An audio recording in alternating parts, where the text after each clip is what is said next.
tractor review today, and the reason I'm so late doing this review is because of trying to get everything done to have this shop built, and I'm still not done. Obviously, as you can tell, I still got to have concrete poured and all of that, but that's not about this video. This video is about this tractor in general. And I never seen, I think I seen maybe one video prior to me buying this tractor. I didn't go look at this tractor. I talked to the company, which is Southern Farm Supply in Union Grove, North Carolina. Let me get up close to that. But anyways, I talked to this company prior to buying this tractor. I just asked them a few questions. How many issues have y'all had? Have y'all had a lot come back? Things like that. They said no. They didn't charge me sales tax because I live in South Carolina. They live in, or their business is in North Carolina. So he said, well, if you're gonna buy it, I'm not gonna charge tax being that you're out of state. So I ended up getting this tractor for $11,500, brand new. It's a 2020 model, 24 horsepower.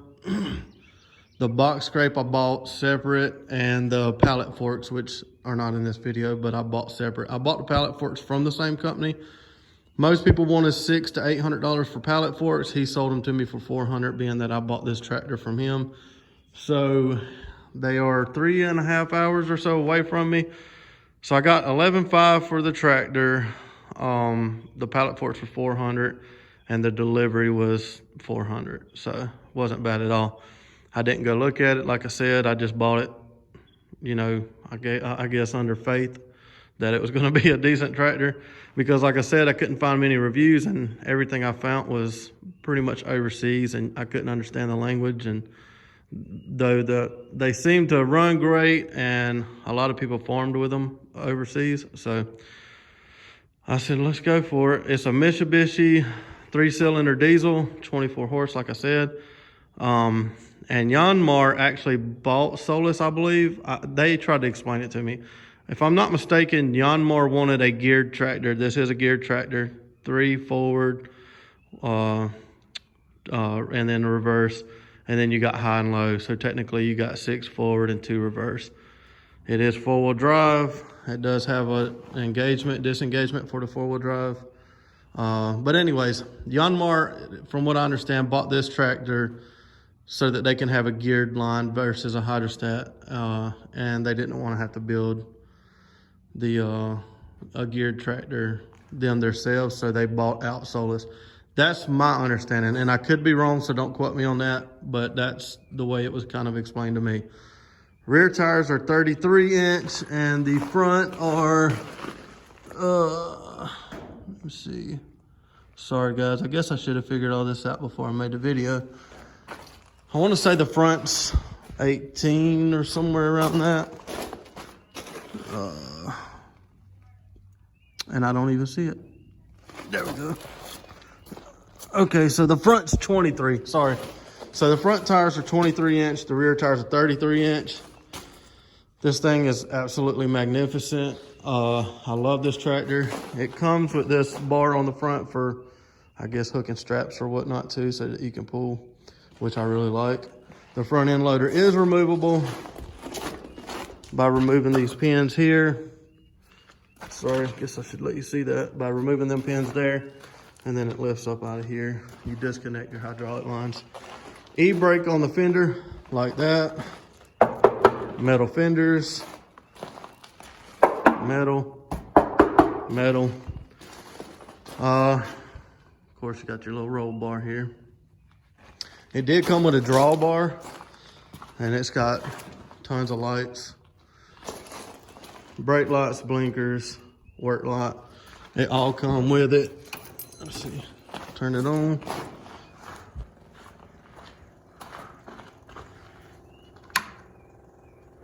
And I have used that plenty whenever I'm working and it's getting dark and I'm using the box scraper or whatnot.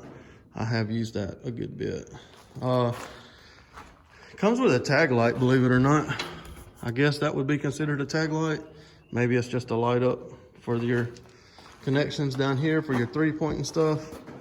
A spring seat, love that. And then You got trailer lots, and you got a third function.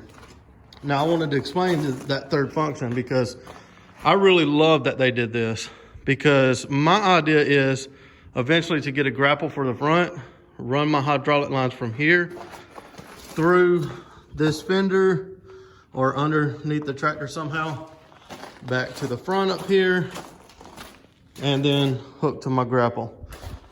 And then this right here is your third function lever. So I could be using my bucket and my grapple lever at the same time. And I know that's not, you know, the intended use for this. It's more or less for, you know, a powered box scrape or something like that. But that's my idea of using it. I think I'm gonna love that rather than adding a third function kit. In my opinion, that was a wonderful design. It comes with seat adjustment. Obviously, you can pull this lever and adjust the seat back and forth. But when I got the tractor, it was bolted here. And then I've seen a lot of reviews online, no videos, but I did see some reviews online that if you were a bigger person, you didn't want this tractor. And that's not necessarily the case, because I guess most people don't realize all you got to do is unbolt this seat, slide it back, and bolt it back in. And my cousin is, I think, 6'1", and he runs this tractor at times. And also, you got the same amount of bolts, the two bolts in the rear as well. So you got 4 bolts total to the seat to do that. But they did make a folding key so that when you're getting on and off, like me, I wear boots 90% of the time when I'm on the tractor, and rather than hitting the key and breaking the key off, it'll just fold the key. Pretty neat, actually.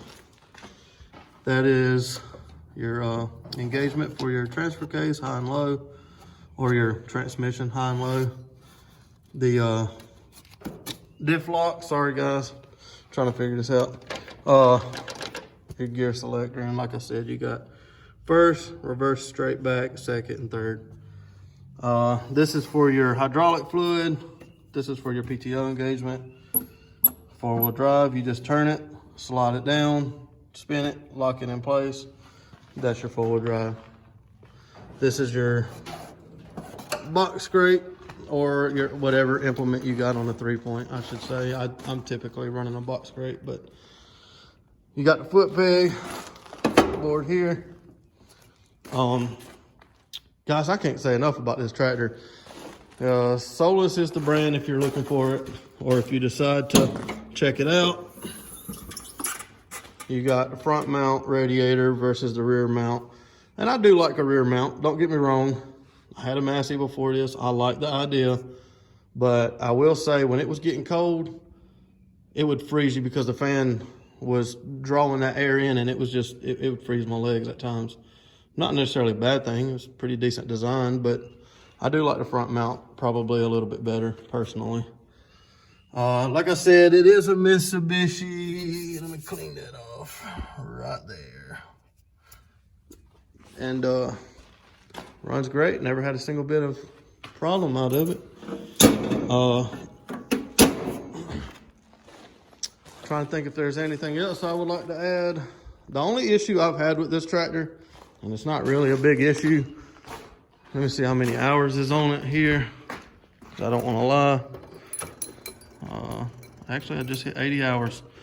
So the only issue I've had with this tractor thus far is sometimes when I'm moving the lever to drop my bucket or dump my bucket, and I think it's just some trash or something in these valves, because it doesn't do it all the time. It's just very random. But so you lift down or press down, bucket comes up. You press up for bucket to come down. Sometimes it comes down with a little bit less drag, I guess. It comes down a little bit faster. And the same with dumping the bucket. It comes down a little bit quicker. Every now and then, it's very sporadic. It doesn't cause an issue. I mean, all it basically does is you're gonna dump your material a little quicker. I mean, it's nothing I'm concerned about, nothing I'm gonna spend 3.5 hour trip on the road to take back to them to have them look at it. That's really the only issue I've had with this tractor. I've used it to do all the grading in here. I built this entire berm all of this is about, I don't know, 4 foot high or so. And I've cut all of this out for the shop. But you can see here, I've cut this entire bank out all the way around for the shop. And basically what I did is I used that dirt to build this berm to get it to shed. That's about it. It's been a great tractor. No issues. I just ordered a 5 foot finish mower for it because I got a good bit of property I keep cut. And tired of using mowers, so I ordered a 5 foot finish mower. That's another thing I like about this tractor versus the last tractor I had is you can run 5 foot implements. The last one I had, you can only run 4 foot. But any questions, anything you'd like me to touch on specifically, I'd be glad to. But overall, yeah, I'm really happy with it. And if you are in the looks for a tractor, like I said, 2020 model, which you can see right here, I believe, right? Maybe it's somewhere else. Oh, sorry, right here. So 2020 model, Solis 24, $11,500 brand new. And that's about $6,000 to $8,000 cheaper than any other brand tractor that I found that was even smaller than this one. This I would consider a mid-size compact rather than a subcompact. That's my opinion. Some people would look at it differently. But it feels a lot bigger, it feels a lot stronger than my last subcompact. So if you are looking for a tractor, maybe give them a look. I'm not saying don't do what I did. I'm not saying go and buy one without looking at it.